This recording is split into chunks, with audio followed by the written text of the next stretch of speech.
ভালো করে শোনেন, যারা আরব মধ্যপ্রাচ্যে আরব কান্ট্রি যারা আছে তাদের কাছে লেকচার যদি পৌঁছায়, নবী সাল্লাল্লাহু আলাইহি ওয়াসাল্লামের কেমন অনুসারী আমরা চিন্তা করেন। নবী সাল্লাল্লাহু আলাইহি ওয়াসাল্লাম মদিনায় ছিলেন মোটামুটি 10 বছর। এই 10 বছরে প্রথম ইহুদি গোত্র বনু কাইনুকা, তাদের সাথে আল্লাহর নবী সশস্ত্র যুদ্ধ করেছেন, করে তাদেরকে এই মদিনা থেকে বের করে দিয়েছেন। আমাদের নবীর সুন্নাহ এটা। আমরা কত উত্তম অনুসারী চিন্তা করেন। দ্বিতীয় একটা গোত্র ছিল বনু নাজির, তারা আল্লাহর নবীকে হত্যার চেষ্টা করেছিল, আল্লাহর নবী তাদেরকেও বের করে দিয়েছেন, সূরা হাশরের দলিল আছে। তৃতীয় একটা গোত্র ছিল বনু কুরাইজা, খন্দকের যুদ্ধে আমাদের সাথে প্রতারণা করেছিল, আল্লাহর নবী তাদেরকেও বের করে দিয়েছেন। একজনকে বাকি রাখেন নাই, একজনকেও না। আর বাকি যেগুলো ছিল তারা খায়বারে গিয়ে আশ্রয় নিয়েছিল। হুদাইবিয়া সন্ধির পরে আলী রাদিয়াল্লাহু আনহু হাতে এই খায়বার বিজয় লাভ করেছে। এত কিছু করার পরেও নবী সাল্লাল্লাহু আলাইহি ওয়াসাল্লাম ইন্তেকালের মাত্র কয়েকদিন আগে বলছেন যে আমার ইন্তেকালের পরে অবশিষ্ট যদি কোনো ইহুদি থেকে থাকে এই আরবের মধ্যে, সবগুলোকে ঘাট ধাক্কা দিয়ে বের করে দিবে। আরবের নেতাদেরকে এগুলো বুঝাবে, এখন কে বুঝাবে, কে জানাবে, কে শেখাবে? আর তাদের কিছু লেসপেন্সার বাংলার মাটিতে আছে, এই কথা বললেই বলবে খারেজি হয়ে গেছে। কি হয়ে গেছে? খারেজি হয়ে গেছে। সুবহানাল্লাহ। ওয়াল্লাহি আমরা খারেজি হই নাই, বাট তাল্লাহি আপনারা মুনাফিক হয়ে গেছে। ওয়াল্লাহি আমরা খারেজি হইনি, বাট তাল্লাহি আপনারা মুনাফিক হয়ে গেছে। এই বক্তব্যগুলো নিয়ে আর এই ঈমান আকীদা নিয়ে কবরে যায় না। আল্লাহর ওয়াস্তে দোহাই লাগে। যেই নবী সাল্লাল্লাহু আলাইহি ওয়াসাল্লাম নিজের জীবদ্দশায় চারবার ইহুদিদের সাথে যুদ্ধ করলেন, তাদেরকে বের করে দিলেন, ইন্তেকালের কয়েকদিন আগে বলছেন যে আমার ইন্তেকালের পরে বাকি যেগুলো আছে এগুলোকে তোমরা বের করে দিবে। আর এটা বাস্তবায়ন করলেন কে? উমর ইবনুল খাত্তাব। একটা একটা করে ধরে ধরে ধরে ধরে তাদেরকে এখান থেকে বের করে দেওয়া হয়েছে। এরপর তারা সারা দুনিয়া উদ্বাস্তুর মতো থাকতে লাগলো। এখানে 10 জন, ওখানে 20 জন, ওখানে 100 জন, ওখানে 100 জন। তাদের কোনো জায়গা ছিল না। এরা কারা? এরা কিন্তু আগে ছিল বনু ইসরাঈল। ওই দাউদ আলাইহিস সালামের স্বর্ণযুগ থেকে সুলাইমান আলাইহিস সালামের স্বর্ণযুগ, তারপর আল্লাহর আদেশ অমান্য করা, দাসত্বের জীবন, সেখান থেকে আবার আল্লাহ পাক নিয়ে আসলেন এখানে, সেখান থেকে মদিনায় আল্লাহর নবীকে চিনল না। একদিকে ঈসা আলাইহিস সালামকে অস্বীকার করলো, একদিকে নবী সাল্লাল্লাহু আলাইহি সাল্লামকে অস্বীকার করলো, পুরোপুরি কাফের হয়ে গেল। আল্লাহ পাক এরপর শাস্তি স্বরূপ মুসলিমদের হাতে ওদের এরকম পরিণতি দিলেন, তাই না? আল্লাহ পাক এখানে জুলুম করেছেন? আল্লাহ পাক কি তাদের উপর জুলুম করেছেন? আল্লাহ পাক যে ওয়াদা করেছেন তার বাস্তবায়ন করেছেন। আল্লাহ পাক ওয়াদা করেছিলেন ওয়া ইন উদতুম উদনা, তোমরা ঠিক থাকলে আমি ঠিক থাকবো। তারা তো ঠিক থাকলো না। আল্লাহ পাক মুসলমানদের হাতে ওদের এই অধঃপতন দিলেন।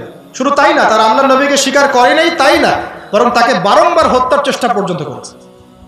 এবং ইসলামের এগেনস্টে এমন কোনো কুচক্র নাই বা ধূরবিসন্ধি নাই যেটা তারা করে নাই।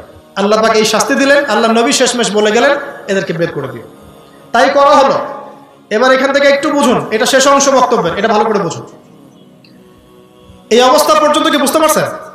আচ্ছা, তাহলে আল্লাহ নবী সাল্লাল্লাহু আলাইহি ওয়াসাল্লামের যুগে এই অবস্থা যখন হলো, উমর রাদিয়াল্লাহু আনহু তাদেরকে বের করে ওই যে বাইতুল মুকাদ্দাস যে জায়গাটা ছিল, এটা মুসলমানরা আবার বিজয় লাভ করলো। সুবহানাল্লাহ।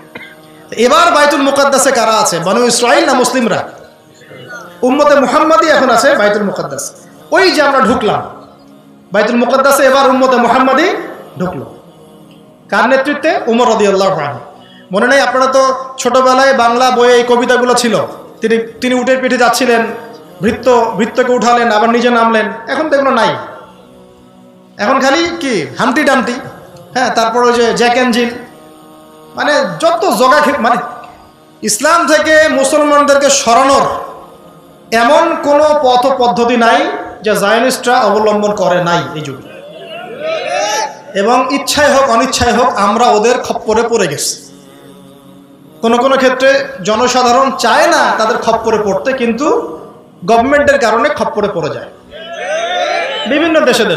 শুধু আমাদের একই অবস্থা। আপনার কি মনে হয় যে ইয়েমেনে বোম্বিং আম জনসাধারণ সমর্থন করেছে? না, গভর্নমেন্ট করেছে। আপনাদের কি মনে হয় যে আফগানদের উপরে যখন হামলা চালানো হয়েছিল তখন পাকিস্তানের সাধারণ মানুষ এটা পক্ষ নিয়েছিল? আপনার কি তাই মনে হয়? তারা বিপক্ষে ছিল, কিন্তু গভর্নমেন্টের কারণে হয়নি। এখানে দুটো বিষয় থাকে, একটা হচ্ছে ইউনাইটেড নেশনসের আন্ডারে গভর্নমেন্টের একটা সিস্টেম থাকে, আর সাধারণ জনগণের আকীদা, বিশ্বাস, চিন্তা চেতনা একরকম থাকে। আমরা অনেক সময় সাধারণ মানুষের চিন্তার মূল্য দেই না, তাদের আবেগ, অনুভূতি, ইমোশন, তারা কি চায়, তাদের মত প্রকাশের স্বাধীনতা, এগুলো আমরা কেয়ার করি না। আমরা ওরা যা বলে তাই, শিক্ষা সিস্টেম থেকে শুরু করে এভরিথিং ওরা ভ্যাটো দেওয়া শুরু করতেছে, আমরাও সেটা মেনে নিচ্ছি। তবে এই সমস্যাগুলো কেটে যাবে ইনশাআল্লাহ। এখন বুঝুন কিভাবে কাটবে। তার আগে আপনাকে দেখাচ্ছিলাম যে আমরা প্রথম কখন ঢুকলাম তাহলে জেরুজালেমে ভাই? উমর রাদিয়াল্লাহু আনহুর।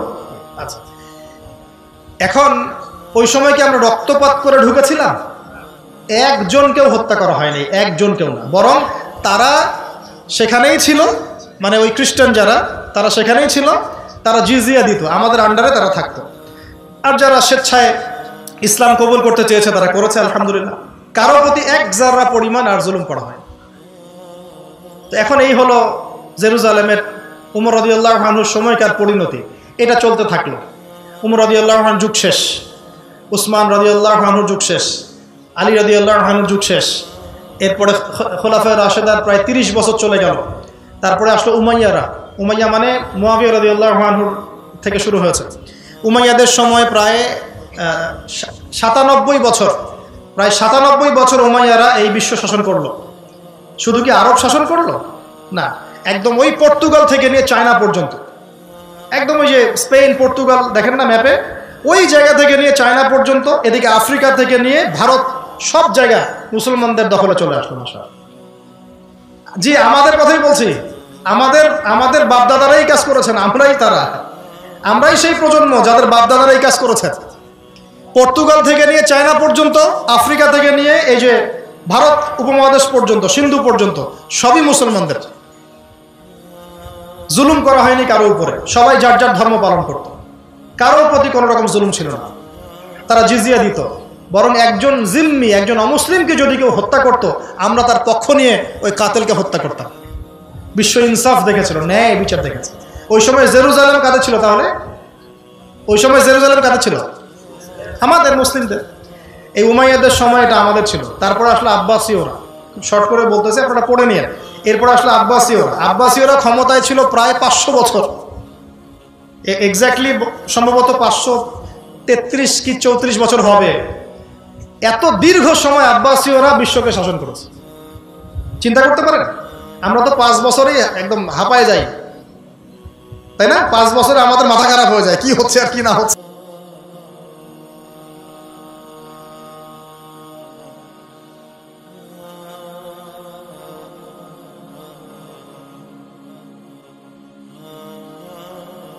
অধঃপতন হয় না। যখনই ইমানে দুর্বলতা হয়েছে, আখলাক নষ্ট হয়ে গেছে, দুনিয়া নেশা পেয়ে বসছে, তখনই আল্লাহ পাক কাফের দ্বারা আমাদেরকে হারায় দিয়েছে। এটা আল্লাহ পাকের চিরায়ত সুন্নত। যে আল্লাহ পাক বনু ইসরাইলের মতো জাতিকে রুলিং স্টেট থেকে ব্যাবিলনে নিয়ে আসতে পারেন, আমাদেরকে পাপের শাস্তি আল্লাহ দিতে পারেন না?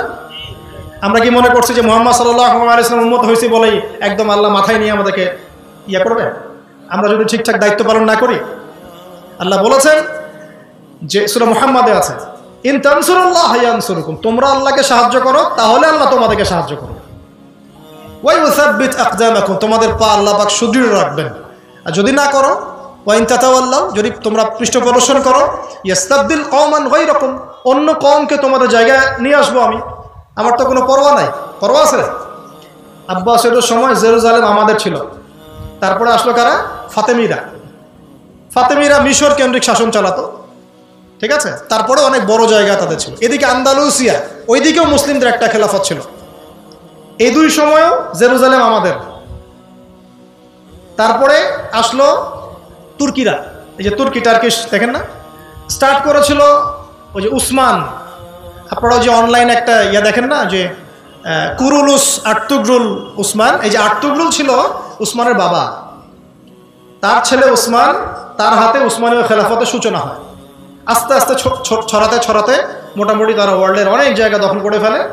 এবং এটা তারা মাশাআল্লাহ শুরু করেছিল ন্যায় বিচার দিয়ে, ইনসাফ দিয়ে, আদালত দিয়ে, ইসলামী হুকুমত দিয়ে। পরে আবার যখন দুনিয়া পূজা শুরু হয়ে গেল, আস্তে আস্তে ওরা ধ্বংস হয়ে গেল। এবার বোঝেন, এই ওসমানীয়দের সর্বশেষ যে খলিফা, দ্বিতীয় আব্দুল হামিদ, নাম শুনেছেন? এই সময়ে বিশ্বে চলছে একটা বিপ্লব, তার নাম ফরাসি বিপ্লব। কি নাম? ফরাসি বিপ্লব। আপনারা আব্দুল হামিদের সময় নয়, আব্দুল হামিদের আগের জেনারেশনে ফরাসি বিপ্লব হয়েছে 1800 সাল থেকে 1900 সালের মধ্যে। পরে ফরাসি বিপ্লব যখন উন্নতি অগ্রগতির চূড়ান্ত শিখরে চলে গেল, ওদের ভাষায় বলছি, ওদের ভাষায়, কারণ তারা উন্নতি বলতে মনে করে এই ইন্ডাস্ট্রি, মিলস অ্যান্ড ফ্যাক্টরিজ, ঠিক আছে? কিন্তু ধর্ম থেকে তারা এই বিশ্বটাকে আলাদা করে ফেলল। গডলেস একটা ওয়ার্ল্ড, ধর্ম না, ধর্মের দরকার নাই, আমরা নিজেরা যা বুঝি তাই, মানে সায়েন্স, ওটার নাম দিচ্ছে সায়েন্স, সায়েন্স অ্যান্ড টেকনোলজি, ধর্মের দরকার নাই, আমরা এটা দিয়ে চলবো। আগে কিন্তু খ্রিস্টান ধর্ম ধর্মের সাথেই সম্পৃক্ত ছিল। এটাও বলে দেয়, ওদের মধ্যে 3টা গ্রুপ আছে। একটা হচ্ছে প্রটেস্ট্যান্ট ভার্সন অফ খ্রিস্টানিজম, একটা হলো অর্থোডক্স খ্রিস্টান, একটা হচ্ছে ক্যাথলিক খ্রিস্টান, ঠিক আছে? এর মধ্যে প্রটেস্ট্যান্ট যারা, এরা ধর্মকে খুব একটা গুরুত্ব দেয় না, ঠিক আছে? অর্থোডক্স খ্রিস্টানরা ধর্মকে কিছুটা গুরুত্ব দেয়, ক্যাথলিকদের বেশ ঠিক নাই। আর এদের মধ্যে প্রটেস্ট্যান্ট যারা, এরা 3 খোদায় বিশ্বাস করে। কথা বুঝতে পারছেন কি? ওরা ধর্ম থেকে এভাবে সরে আসলো।